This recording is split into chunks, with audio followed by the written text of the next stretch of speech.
We're interrupting that report to get you the first images of US President Donald Trump in Davos. He touched down in Zurich about an hour ago and then finally has now reached Davos, the World Economic Forum. We're counting down here on India Today to Trump's address, an address the world will be watching considering the constant comments that he's been making against the EU leaders, considering what's happening with Greenland, with Venezuela and so much more, tariffs as well. So amid all of that, the US President touching down at the World Economic Forum in just about 30 minutes from now. He's expected to speak in Davos. A slight delay in his schedule after he faced that tech glitch on his flight landing in his flight taking a U-turn essentially, and him having to take a second flight to Switzerland. But now in those fleet of choppers you see there that US President Donald Trump has reached Davos. Now, there is going to be huge spotlight on what Trump really says in his address, because in the last 24 hours alone, you've seen several European leaders seize this opportunity to send out a very clear message to Donald Trump from a global platform, from a platform like the World Economic Forum, from the very stage in Davos. So what will Trump say in response to them is the question. He's been, of course, firing off tariff threat one after another, going after Greenland, clearly eyeing the country, making it very clear that he's going to squeeze these EU countries till they hand over Greenland. And that really is what's led to several of these EU countries taking him head on, with the likes of even French President Macron suggesting and saying that we prefer respect over bullies. The message from the Canadian Prime Minister, Mike Carney, also saying nostalgia cannot be a strategy, has also been one that's resonated with so many other world leaders. But brace yourself for what's going to be a very headline-grabbing speech, and one that's no doubt going to also send ripples across the world.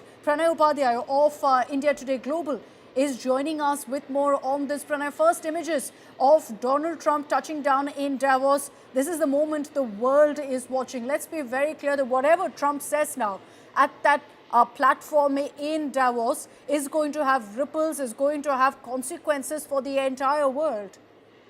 Absolutely right, Akshita. This is going to be a very important engagement, and this is, in fact, this interaction of President Donald Trump with the European leaders and other leaders who are present there at the World Economic Forum is going to decide the course of the Transatlantic partnership we are looking at. Because in last 1 year of President Donald Trump in his second presidency in White House has actually changed many things, and the kind of tensions, kind of issues we are looking at in the NATO partnership, in the transatlantic partnership between the United States and European Union. So clearly, be it the Greenland issue, be it the Russia-Ukraine issue, be it the future of NATO, or even the future of the United Nations and various world organizations. That will be decided, in this interaction. And President Donald Trump has, you have heard him, you have seen him discarding and rejecting the idea proposed by French President Emmanuel Macron that, he is ready to host a G7 meeting, emergency G7 meeting to discuss about the Greenland and NATO partnership and Russia-Ukraine conflict, to which President Donald Trump has rejected that idea. And he said that I am already interacting and talking to the other leaders, those who are direct stakeholders. So clearly, President Donald Trump is in his own course. Be it his board of peace, many people are talking about that President Donald Trump is, in fact, seeding the idea of an alternative United Nations. So he is in a way deciding the course of his own legacy, and in fact, he's scripting the new world order. Mm-hmm.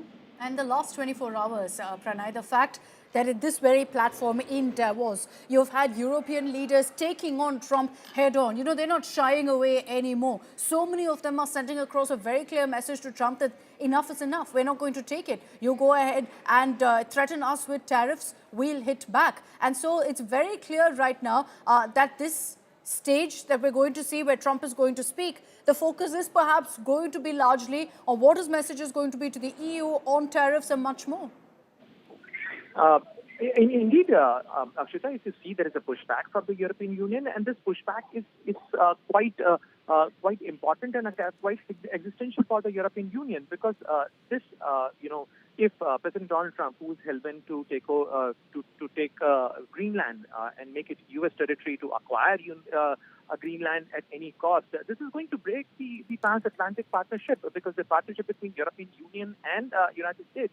Because what President Donald Trump has done in last 1 year, that he has he shook the confidence of European Union, and now Europe is realizing that they cannot rely upon United States as a net security provider for the European Union, be it the Russia-Ukraine conflict or be it the issue of Greenland. President Donald Trump has pushed European Union to, and especially the countries, those who are members of the NATO alliance, to commit more. Their economies are already, in a troubled phase. And at that point of time, President Donald Trump has explicitly said in as many words that he hardly cared about the future of Europe. And in fact, he's going to decide the course. And if Europe want the role of the United States as a net security provider, they should be, taking more responsibility. They should be committing more money for that. And in fact, that is actually causing the strain in the partnership. All right, Pranay, thanks for those details. I want to bring in Rajdeep Sardesai, who's joining us from Davos, from the World Economic Forum, where our team is there to get you every live update of what Trump has to say. What a crucial time for Trump to be speaking, Rajdeep. You've been catching all of the action playing out there in Davos. The question also is about whether Davos now is adjusting itself to Trump's worldview, or is this global elite gathering finally losing its influence over real political power? Thanks very much, Sonal, first of all, for having us here in Davos, where we are at the India Today, Business Today, Davos brainstorm. Look, all eyes are on Donald Trump. And the very fact that Donald Trump is coming here to Davos in the middle of all this global uncertainty between Europe and US reflects the importance of the World Economic Forum in a way. It provides him an opportunity to reach out not just to all the billionaires and various thought leaders assembled here, but indeed to the whole world. And the interesting aspect is he comes just about 24 hours after Mark Carney of Canada and the French President Macron reflected a very different viewpoint to that of Donald Trump. In fact, Carney's speech is going viral. He's speaking about the importance of middle powers, asserting their sovereignty, about the need for a rule-based world order. So they've in a way set the stage for an alternative narrative to the one that Donald Trump has been pushing. And in that sense, Davos provides a platform for the world to hear both views within 24 hours of each other. Yes, the address is primarily to the elites, as you may want to call them, but I do believe that what we are seeing is the use of this platform for the world to try somewhere to reconcile these conflicting worldviews. I don't think Davos is going to solve that problem of these conflicts that are enveloping the world at the moment, but at least it gives some kind of space for engagement in a less hostile environment than you would otherwise find. So I do believe in that sense Davos has in a way asserted its importance to the global community. Agreed that, it gives room for dialogue, for conversation. Whether it changes anything, that remains to be seen. It could change for the worse. You could be seeing a further escalation if Trump chooses to go all out, aggressively respond to several of these world leaders at the World Economic Forum.